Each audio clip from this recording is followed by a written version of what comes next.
کا ہے، بس غلطی کر دی، رسول اللہ کو بڑے بھائی کی برابر کہہ دیا، راستہ بدل گیا، رسول اللہ کو مر کر مٹی میں مل جانے والا کہہ دیا، راستہ بدل گیا، رسول اللہ کے علم غیب کا انکار کر دیا، راستہ بدل گیا، رسول اللہ کے حاضر و ناظر ہونے کا انکار کر دیا، راستہ بدل گیا، جانا تھا جنت میں، جا رہے جہنم میں، راستہ بدل گیا، ٹکٹ تو یقیناً جنت کا تھا، تھوڑی سی غلطی کر دی، راستہ بدل گیا، ٹکٹ تو یقیناً تمہاری جیب میں بریلی کا تھا، تھوڑی سی غلطی کر دی، راستہ بدل گیا۔ میں آپ سے نہ چاہتا ہوں کہ لوٹ کے آئے، کہا مولانا آپ نے کیسا راستہ بتا دیا؟ میں نے کہا اچھا تم فکر مت کرو، یہ مولانا چراغ صاحب اپنے چراغ کی روشنی میں تیزی لانے کے لیے اعلیٰ حضرت کے دربار میں جا رہے ہیں، مثال دے رہا ہوں، یہ اپنے چراغ میں زیادہ تیل بھر جائے اور مجھے میری زبان میں قوت گویائی اور زیادہ پیدا ہو جائے تو میں بریلی جا رہا ہوں۔ میں نے کہا ٹھیک ہے، آپ مولانا چراغ کے ساتھ بریلی چلے جائیں۔ اب مجھے بتائیے کہ آپ راستہ بھول سکتے ہیں؟ آپ راستہ بھٹک سکتے ہیں؟ کیوں؟ اس لیے کہ اب تم اس کے ساتھ جا رہے ہو جو پہلے وہاں جا چکا ہے، جس کی منزل دیکھی بھاری ہے، جس کا راستہ جانا پہچانا ہے، جو وہاں کے کردار سے واقف ہے، جو وہاں کے لباس و پوشاک سے واقف ہے، جو وہاں کی لکھائی سے واقف ہے، جو وہاں کی عظمتوں سے واقف ہے، اب تم اس کے ساتھ جا رہے ہو، راستہ نہیں بھول سکتے ہو، راستہ نہیں بھٹک سکتے ہو، اس لیے کہ اب تم اس کے ساتھ جا رہے ہو جو پہلے وہاں جا چکا ہے، جس کی منزل جانی پہچانی ہے، راستہ دیکھا بھالا ہے۔ تو یہ قرآن یہاں پر ارشاد فرما رہا ہے کہ ھدی للمتقین، یہ ہدایت ہے اہل تقوی کے لیے۔ آگے چل کر پھر یہ قرآن فرما رہا ہے کہ ھدی للناس، یہ ہدایت ہے عام انسانوں کے لیے۔ میں آپ سے کہنا چاہتا ہوں کہ جب یہ قرآن راستہ دکھانے پر آتا ہے تو اپنے کو راستہ دکھاتا ہے، بیگانے کو راستہ دکھاتا ہے، درود پڑھنے والے کو راستہ دکھاتا ہے، راہ میں کانٹے بچھانے والے کو راستہ دکھاتا ہے۔ جب یہ قرآن راستہ دکھانے پر آتا ہے تو ابو جہل کو راستہ دکھاتا ہے، ابو جہلی کو راستہ دکھاتا ہے، ابو لہب کو راستہ دکھاتا ہے، ابو لہبی کو راستہ دکھاتا ہے، ولید ابن مغیرہ کو راستہ دکھاتا ہے، شیبہ کو راستہ دکھاتا ہے۔ جب یہ قرآن راستہ دکھانے پر آتا ہے تو عربی کو دکھاتا ہے، عجمی کو دکھاتا ہے۔ جب یہ قرآن راستہ دکھانے پر آتا ہے تو یہ قرآن کافرین کو راستہ دکھاتا ہے، مشرکین کو راستہ دکھاتا ہے، ملحدین کو راستہ دکھاتا ہے، نیترگین کو راستہ دکھاتا ہے۔ جب یہ قرآن راستہ دکھانے پر آتا ہے تو اندر بیٹھنے والے 544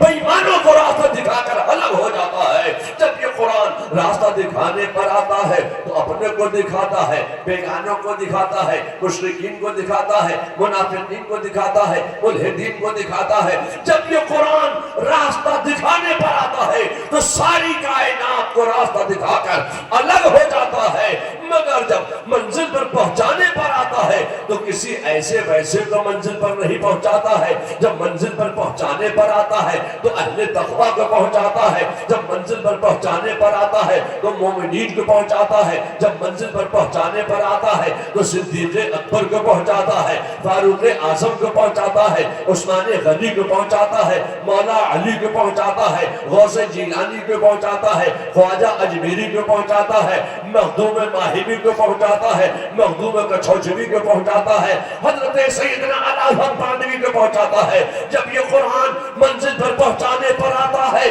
تو کسی ایسے ویسے کو نہیں پہنچاتا ہے، اعلیٰ حضرت کو پہنچاتا ہے، مفتی اعظم کو پہنچاتا ہے، محدث اعظم کو پہنچاتا ہے۔ جب یہ قرآن منزل پر پہنچانے پر آتا ہے تو صرف متقین کو پہنچاتا ہے، اہل تقویٰ کو پہنچاتا ہے، نماز پڑھنے والوں کو پہنچاتا ہے، روزداروں کو پہنچاتا ہے۔ جب یہ قرآن منزل پر پہنچانے پر آتا ہے تو اپنوں کو منزل پر پہنچاتا ہے، اور جب راستہ دکھانے پر آتا ہے تو ساری کائنات کو راستہ دکھا کر الگ ہو جاتا ہے۔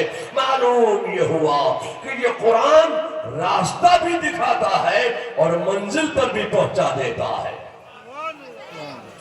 راستہ دکھانا اور ہے اور منزل پر پہنچا دینا اور ہے۔ اب کچھ لوگ تو ایسے تھے جن کو قرآن نے راستہ دکھایا، پڑھے لکھے تھے بہت، مگر دل میں عظمت مصطفیٰ نہیں تھی۔ انہوں نے ترجمہ کیا بسم اللہ الرحمن الرحیم کا،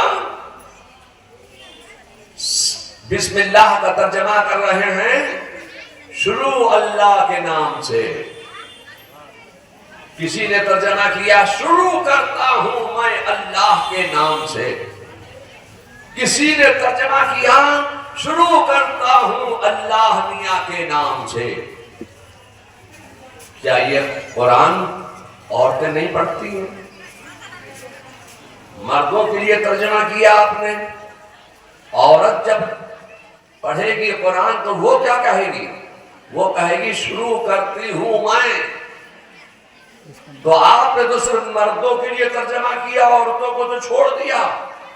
میں آپ سے کہنا چاہتا ہوں یہ قرآن سے کا ترجمہ کرنے چلے تھے تو قرآن نے ان کو بسم اللہ میں ایسی ٹھوکر دی ہے کہ یہ ایسے گڑھے میں گرے ہیں کہ آج تک یہ نکل نہیں پا رہے ہیں۔ میں آپ سے کہنا چاہتا ہوں کہ اعلیٰ حضرت فاضل بریلوی نے بھی اس کا ترجمہ کیا ہے بسم اللہ الرحمن الرحیم، اللہ کے نام سے شروع۔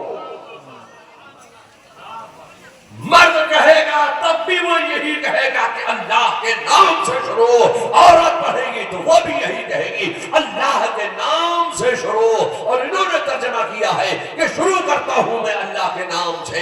میں آپ سے کہنا چاہتا ہوں کہ انہوں نے قرآن پڑھا ضرور ہے، قرآن سے صرف راستہ دیکھا ہے۔ انہوں نے ترجمہ کیا اہدنا الصراط المستقیم، سیدھا راستہ دکھا۔ جب آپ نے سیدھا راستہ دیکھا نہیں تو چلنے کا سوال ہی پیدا نہیں ہوتا۔ ابھی تک آپ اسی میں پڑے ہوئے ہیں، یہی دعا کر رہے ہیں کہ اے اللہ ہمیں سیدھا راستہ دکھا، اہدنا الصراط المستقیم، اے اللہ ہمیں سیدھا راستہ دکھا۔ آپ ابھی تک دیکھنے کی بات کر رہے ہیں، مگر اعلیٰ حضرت فاضل بریلوی نے بھی جب اس کا ترجمہ کیا ہے تو فاضل بریلوی فرماتے ہیں کہ اے اللہ ہمیں سیدھا راستہ تو چل کر مصطفیٰ جان رحمت صلی اللہ علیہ وسلم نے دکھا دیا۔ اے اللہ اب اس سیدھے راستے پر صدیق اکبر چلے، اس سیدھے راستے پر فاروق اعظم چلے، عثمان غنی چلے، مولا علی چلے، غوث اعظم چلے، خواجہ اجمیری چلے، مخدوم پاک چلے، اعلیٰ حضرت بریلوی چلے۔ اے اللہ اس راستے پر جو راستہ سیدھا راستہ ہے، اے اللہ ہمیں سیدھا راستہ چلا۔ انہوں نے ترجمہ کیا سیدھا راستہ دکھا، اعلیٰ حضرت فرماتے ہیں سیدھا راستہ چلا۔ ہم سیدھا راستہ تو دیکھ چکے، اب تیری بارگاہ میں دعا ہے کہ